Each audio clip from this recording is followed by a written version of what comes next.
Antes que nada, deja tu like ahora y suscríbete, porque este tipo de contenido no aparece todos los días, no es un rumor vacío y no es un titular reciclado. Es información con contexto, con bastidores y con visión de futuro. Eso ayuda muchísimo a que el contenido le llegue a más aficionados y fortalece un trabajo hecho pensando en quién realmente sigue de cerca al Barcelona. Hecho eso, vamos directo al grano. Hay un fichaje nuevo en el Barcelona. Y sí, es un fichaje de verdad, oficial, cerrado. No es especulación, no es charla de mercado. Ahora, es importante ajustar la expectativa desde el principio. No estamos hablando de un refuerzo inmediato para el primer equipo. No es alguien que llegue para jugar mañana en el Estadio Olímpico, ni alguien que vaya a pelear el puesto directamente con Robert Lewandowski en este momento. Pero eso no le quita importancia a la noticia. Al contrario, en términos de planificación deportiva y financiera, este fichaje puede ser más relevante de lo que parece a primera vista. El Barcelona cerró la llegada de Hamza Abed El Karim, delantero egipcio al que muchos observadores vienen llamando el Haaland egipcio. El apodo, claro, hay que tratarlo con cuidado, pero no nació de la nada. Hay un conjunto de características físicas, técnicas y estadísticas que explican esa comparación. Y más importante que el apodo en sí, es el plan que el Barcelona ya tiene trazado para el desarrollo del jugador. Esto no es una apuesta aleatoria. No es alguien que llegó porque sobró dinero o porque apareció una oportunidad de última hora. Es un movimiento pensado, estructurado, que conversa directamente con la realidad actual del club. Una realidad en la que gastar 80, 90 o 100 millones de euros en un 9 consolidado simplemente no es viable. Entonces, el club necesita encontrar soluciones antes de que el problema se convierta en una emergencia. El 22 de enero, la negociación llegó a su fin. Después de semanas de idas y vueltas, el Barcelona concluyó oficialmente el fichaje de Hamza Abed El Karim, procedente del Al-Ahly, el club más grande de Egipto y uno de los más relevantes del continente africano. Pero para entender por qué esta operación es interesante, hay que ir más allá del titular y desmenuzar los detalles del acuerdo. El modelo elegido por el Barcelona fue una cesión hasta el final de la temporada, con opción de compra. Hasta ahí, nada fuera de lo normal. La diferencia está en las cifras y en el contexto. La cláusula para hacer definitiva la transferencia es de 3 millones de euros, con 2 millones más en bonus ligados al rendimiento y a objetivos deportivos. En total, una inversión máxima de 5 millones de euros por un delantero centro de 18 años que ya aparece en informes de scouting de clubes de élite europeos. Para el estándar actual del mercado, es un valor bajo, especialmente cuando hablamos de un jugador con producción consistente en competiciones internacionales de base y con margen de desarrollo físico y técnico evidente. El Barcelona básicamente compra tiempo y potencial. Si el proyecto sale mal, la pérdida es controlada. Si sale bien, el retorno puede ser gigantesco, tanto deportivo como financiero. Pero esta negociación no fue sencilla. El Al-Ahly, al principio, no quería liberar al jugador. La postura del club egipcio era clara. Primero renovar el contrato y después pensar en cualquier tipo de salida. Esa posición frenó las conversaciones en más de un momento y dejó el acuerdo colgando de un hilo. Hubo semanas en las que la operación parecía prácticamente descartada. Lo que destrabó la situación fue la voluntad del propio jugador. Hamza Abed El Karim dejó claro a la directiva del Al-Ahly que quería ir al Barcelona. No por dinero, sino por proyecto. Entiende que el Barcelona es un club donde los jóvenes realmente tienen un camino para crecer. No es solo discurso, no es promesa vacía. Hay historial, hay método, hay paciencia para desarrollar. Ese factor pesa muchísimo cuando se trata de un jugador de 18 años. No llega con estatus de salvador. No carga con el peso de un fichaje millonario. No se convierte en un objetivo diario de comparaciones con grandes estrellas. Empieza en el Barça Athletic, lejos del ruido, lejos de la presión exagerada, enfocado en evolucionar. Ese punto es clave. Arrancar en el equipo B reduce drásticamente el riesgo deportivo. Si la adaptación es lenta, no se convierte en crisis. Si hay dificultad física o táctica, hay tiempo para corregir.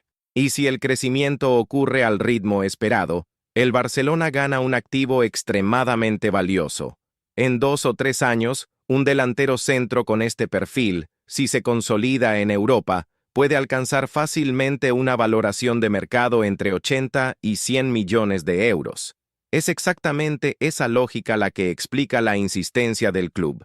Incluso después de rechazos iniciales, el Barcelona volvió a sentarse, ajustó términos y mantuvo el interés. Eso no pasa sin convicción interna. Deco, el departamento de scouting y el área de planificación deportiva están alineados en esta estrategia de identificar talentos antes de que el mercado infle sus precios. Este fichaje encaja perfectamente en el modelo que el Barcelona viene intentando consolidar en los últimos años. Encontrar jugadores jóvenes, con techo alto, integrarlos al sistema del club, desarrollar conceptos tácticos y técnicos específicos y, a partir de ahí, decidir si el futuro será en el primer equipo o en una venta estratégica. El primer desafío de Hamza Abde El Karim será la adaptación, no solo al fútbol español, sino a un país nuevo, una cultura nueva, un ritmo de juego distinto. Inicialmente actuará en la 4ª división española, donde el Barça Athletic pelea por posiciones importantes y lucha por el ascenso. Es una liga física, intensa, que exige madurez mental. No es simple, pero es un entorno ideal para poner a prueba carácter y consistencia. Si ese proceso funciona, el Barcelona puede resolver un problema crónico de forma silenciosa. En lugar de entrar en subastas absurdas por delanteros centro ya hechos, el club puede desarrollar el suyo propio. Eso, dentro de la realidad financiera actual, sería casi un escenario perfecto. Pero para entender por qué el Barcelona cree tanto en este proyecto, hay que mirar con atención el perfil de juego de Hamza Abde El Karim y lo que ya mostró hasta aquí, incluso siendo tan joven. Cuando se observa el perfil de juego de Hamza Abde El Karim con más calma, queda claro por qué despertó tanto interés fuera de Egipto. No es solo un 9 alto que vive de presencia física. Lo que más llama la atención en los informes es cómo se mueve sin balón y cómo participa en la construcción. Para un club como el Barcelona, eso no es un detalle, es un requisito básico. A Hamza le gusta salir de la referencia fija del área. Baja unos metros, se coloca entre centrales y mediocentros rivales, ofrece línea de pase y ayuda a organizar la posesión. Eso encaja directamente con la idea de juego del Barcelona, donde el delantero centro no puede ser solo finalizador, sino también un facilitador. Alguien que arrastra marcas, abre carriles y genera ventajas posicionales para los que llegan desde atrás. Al mismo tiempo, no pierde eficacia donde de verdad importa. Dentro del área, Abde El Karim muestra frialdad y lectura de espacios.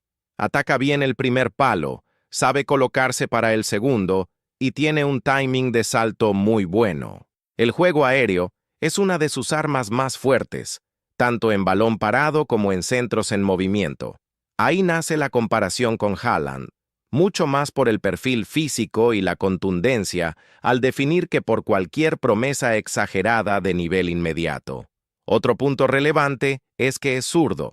Eso amplía opciones de remate y crea ángulos distintos dentro del área, algo que los analistas del club valoran mucho. Además, para su edad, ya presenta un desarrollo físico por encima de la media. Con alrededor de 1,82, no es un gigante, pero compensa con fuerza, explosividad y buena coordinación.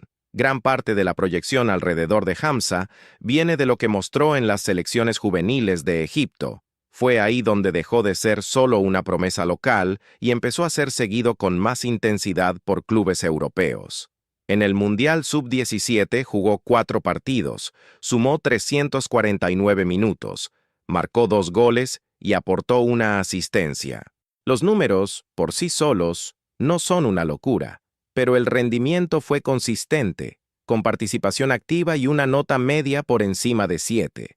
Después, en la Copa Africana de Naciones Sub-17, dio un paso más. Fueron 4 partidos, 3 goles y una asistencia en poco más de 300 minutos. con una media de evaluación aún más alta. Si sumas toda su trayectoria en selecciones de base, el panorama es todavía más interesante. 19 partidos, 12 goles y 6 asistencias. Eso muestra regularidad, no solo destellos.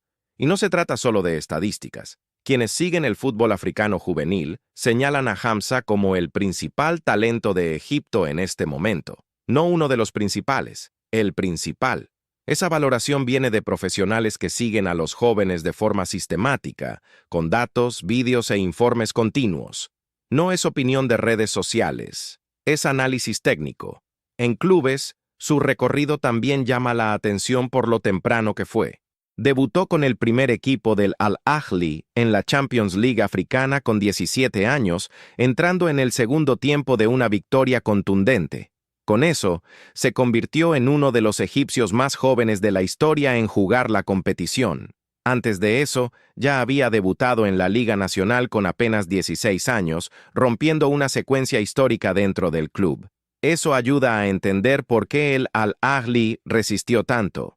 Sabían que tenían en sus manos un activo raro, pero también entendieron que retener a un jugador contra su voluntad puede ser contraproducente, especialmente cuando el proyecto que se presenta es sólido. Para el Barcelona, la necesidad también existe. El Barça Athletic viene sufriendo en el sector ofensivo, con lesiones y falta de opciones claras para la función de delantero centro. El club necesitaba a alguien que pudiera integrarse rápido, sin exigir un periodo larguísimo de adaptación técnica. Abd El Karim encaja ahí. Llega para jugar, aprender y ser observado de cerca. Es importante insistir, no es un fichaje pensado para impactar de inmediato en el primer equipo.